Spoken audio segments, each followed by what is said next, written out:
Man, what a roller coaster of a game we just witnessed.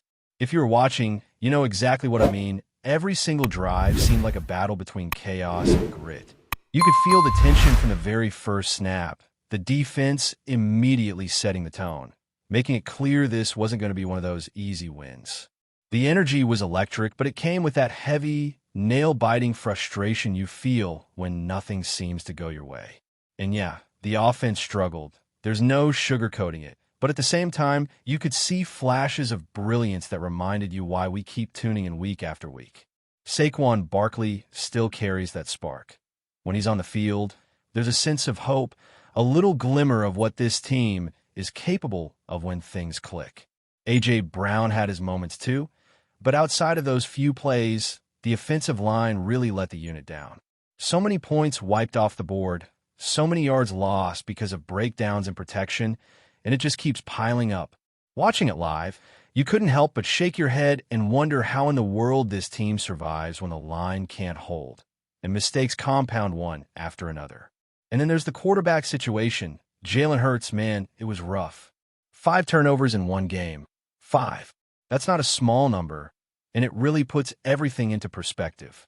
You could see him trying to make plays, trying to force magic where there wasn't room for it. Sometimes it worked, sometimes it didn't, and unfortunately, this time it leaned heavily toward the latter. There's no hiding from the stats here. It was not his day. Forced passes, fumbles, picks, it was a combination of pressure, misreads, and just plain bad luck. Yet even with all that, you have to admire the defensive effort on the other side. The way they kept bouncing back, creating turnovers, hitting hard, showing relentless energy, it was impressive. Players like Will Shipley and a few others capitalized on every mistake, flipping the momentum in ways that kept the game alive despite the offensive struggles. And while Jalen made some questionable choices, some of the blame has to land on the play calling. The plays just didn't sync with what was actually working on the field, and that disconnect really amplified every misstep. You could see opportunities to run the ball, take safer shots, control the clock, and yet the calls kept pushing the team into high-risk situations that didn't pay off. Watching that unfold was frustrating as a fan because you know the talent is there, you just didn't see it executed effectively. Offensive line issues weren't the only story. Wide receivers had moments of brilliance, but also moments where the timing or protection issues just made plays impossible. Devontae Smith nearly came through with a clutch catch in tight coverage, and it was clear he's still capable of those game-changing moments. But overall, it was one of his weaker games this season. Meanwhile, the running game showed flashes of life, and Barkley's performance reminded everyone that a strong ground game could stabilize some of the chaos. There was a sense that if the team could just stick to the basics, establish the run, keep turnovers low, and trust the fundamentals, they'd be in a better position. But consistency is what's been missing.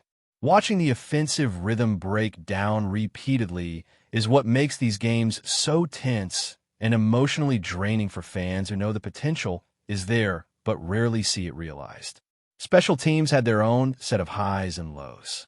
Missed field goals, critical drops, and near misses all added to the tension. It's the kind of game where every small error feels magnified, and by the end of it, you're left analyzing each moment, wondering how one play here or there could have shifted the outcome entirely. Yet, even with all the mistakes, the defensive effort was remarkable. Players who rarely get spotlight moments stepped up, delivering sacks, forcing fumbles, and making plays that kept the team in contention. You could see the pride and discipline in those moments, a sharp contrast to the offensive chaos. It was almost poetic in a way, this tug-of-war between an inconsistent offense and a defense willing to fight tooth and nail to keep the team in the game. And the coaching decisions, well, that's another layer entirely. It's one thing to watch players struggle, but it's frustrating when the play calling doesn't match the situation. The opportunities were there to control the clock, to manage the game, to avoid unnecessary risks. Yet the calls often pushed players into situations where mistakes were almost inevitable. The disconnect between what the team can execute and what's being called is glaring, and it leaves fans questioning the approach moving forward. This season has been a mix of potential and disappointment, flashes of brilliance and frustrating inconsistency. It's the kind of football that makes you feel emotionally invested because every drive matters, every play has weight, and you can't look away even when it's hard to watch. And then you think about the morale in the locker room. There's an attempt to inject positivity, but when the season's trajectory feels uncertain and performances are uneven, it's hard for anyone to feel fully confident. Every game, every play, feels like a test of patience and resilience. The players are putting in the effort, but without cohesion and clean execution, even the most talented units struggle to achieve what fans expect. And yet, you can't ignore the glimpses of potential. The plays that remind you why you're watching, why you care, why despite all the frustration, you remain loyal. There's talent on this roster, undeniable talent. And when it aligns correctly, it's explosive, it's dominant, it's everything you want from a team. But the challenge remains. Can they find that alignment consistently? And can the coaching staff call plays that put players in positions to succeed instead of forcing them into situations ripe for mistakes? It's a difficult watch, no doubt. Emotionally, it's draining because the highs are high, but the lows are almost crushing. You see the effort, you see the passion, but execution falters in critical moments. The defense earns every bit of respect it can get, showing heart and resilience in a way that almost balances the frustration of the offensive missteps. And yet, as a fan, you're left hoping for answers, solutions, and perhaps a bit of patience as the season moves forward. It's a narrative of contradiction, talent versus execution, effort versus outcome, hope versus reality. And that's the story of this team right now. The blend of incredible potential and maddening inconsistency that makes every game an emotional roller coaster. Even with all the frustrations on offense, you can't ignore the fact that some players really stood out in ways that give you hope for the future. Jordan Davis, for example, played with that relentless energy that makes a defensive line impossible to ignore. Every snap, he was pushing, driving, disrupting. The kind of presence that forces quarterbacks to think twice, and that's exactly the kind of anchor this team needs on defense. Then there's Marcus S., stepping up in coverage and run support, showing why he deserves the role he's carved out. Sidney Brown may have had his struggles, but you could see that the defensive unit as a whole is capable of making plays at the right moments, creating opportunities that the offense can capitalize on. Cooper Dean had perhaps his best game of the season, showing physicality, smart reads, and the ability to adjust on the fly. Adoree Jackson also shined, grabbing a key interception and playing with that kind of instinctive awareness that makes a huge difference. Players like Zach Bond and Byron Young demonstrated what happens when preparation meets opportunity, turning what could have been quiet games into pivotal moments for the team. Nolan Smith had one of his stronger outings this season, showing growth, adaptability, and a keen understanding of timing that allowed him to make plays that didn't just fill stat sheets but change drives entirely. Even with the pressure mounting, Fangio's defense adjusted well, calling plays that forced turnovers and created chaos for the opposing offense.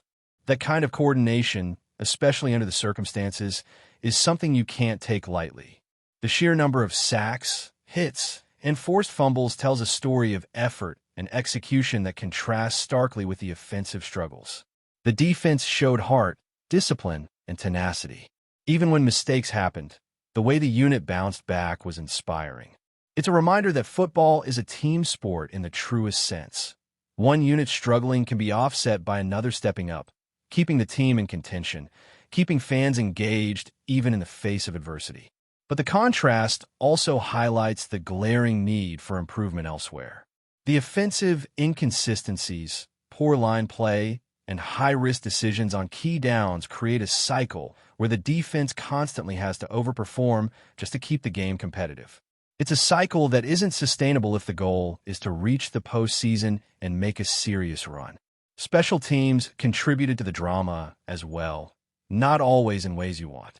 Missed field goals, penalties, and timing issues created a tension that never let up. Every snap felt consequential, every mistake amplified. That's why this team's journey is so emotionally charged. Fans aren't just watching a game. They're living it, feeling every high, every low, every moment of hope and despair as if they were on the field themselves. And when you combine that with the offensive struggles, it becomes almost painful to watch. It's a mix of admiration for the talent, frustration at the execution, and a constant questioning of the decisions made in real time. How much of this is a player issue? How much is coaching?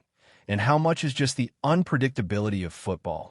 That's the question that lingers after every game. The quarterback position remains a central concern. Jalen Hurts' turnovers are glaring, no doubt, but they don't exist in a vacuum. There's a combination of play calling, line protection, and situational pressure that contributes to what happened. Watching him force throws, trying to make magic out of nothing, is frustrating, but it's also a symptom of a bigger issue. The play design doesn't always match what's realistically achievable on the field. The left side running game was effective, yet the calls didn't always reflect that reality. When you see opportunities to simplify, to control the clock, or to protect the ball, and those opportunities are ignored, it magnifies the mistakes and heightens fan frustration. It's a learning experience for the team, but it's also a hard lesson in patience for the fans. You know the talent is there, you know the players are capable, and yet the results don't always align with expectations. Looking at the offensive line, the struggles are impossible to overlook. Jordan Matta's holding penalties, Tyler Stain's inability to pull effectively, and Cam Jurgens struggling under pressure create a domino effect that hits the quarterback and disrupts the timing of the offense. It's a problem that goes beyond individual mistakes. It's systemic. The line's inability to protect the quarterback or create lanes for the running game turns every play into a potential disaster.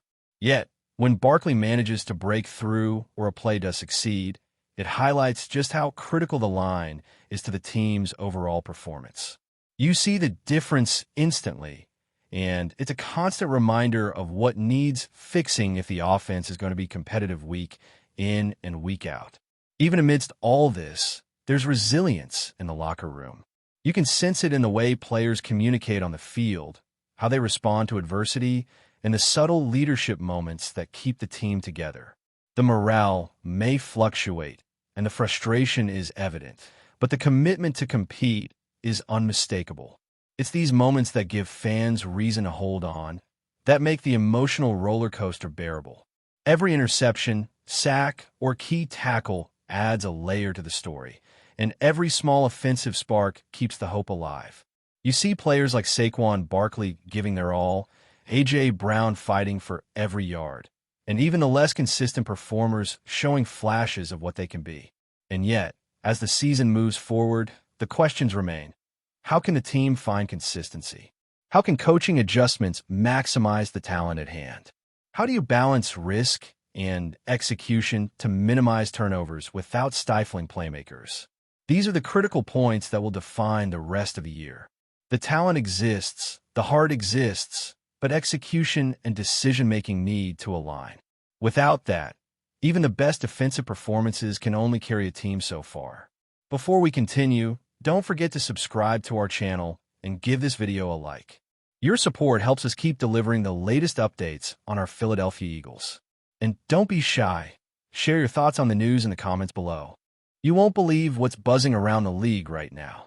A whisper that started in a quiet corner of the facility has exploded into a full-blown rumor, and it all revolves around Doug Peterson and a surprising comment about his original hiring by the Philadelphia Eagles. According to people close enough to hear but far enough to deny, Peterson reportedly described the moment he was brought in by the franchise as an honor. Not unusual at first glance, yet the tone in which he said it, the subtle grin that followed, and the timing of the remark have set off a storm of speculation. Some insiders claim Peterson's words carried an undercurrent, something that sounded more like unfinished business than nostalgia. Others insist he wasn't simply reminiscing. He was hinting. Hinting at what, exactly, no one seems able to agree on. Could he be signaling that he feels tied to Philadelphia in a way he hasn't expressed publicly?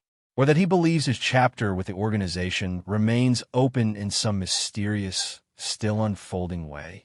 The rumor mill has been spinning so fast that even seasoned analysts can't keep up. Observers who caught the moment swear the room shifted.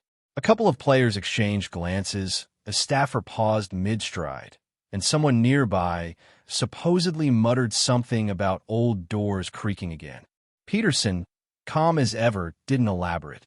He just let the statement hang in the air, heavy enough to spark debate, but light enough to deny intent.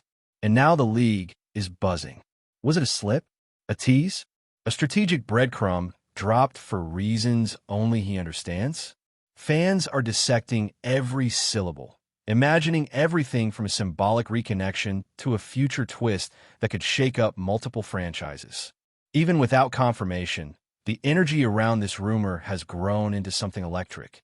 If Peterson really meant more than he said, the football world could be on the verge of a story no one saw coming. One thing is certain, the comment wasn't just heard, it was felt. And until Peterson breaks the silence or the next whisper surfaces, the speculation will only grow louder. That's it for this update. If you enjoyed the video and want to stay updated with exclusive news about our Philadelphia Eagles, be sure to subscribe to our channel and hit that like button. We can't wait to hear your thoughts in the comments. See you in the next video.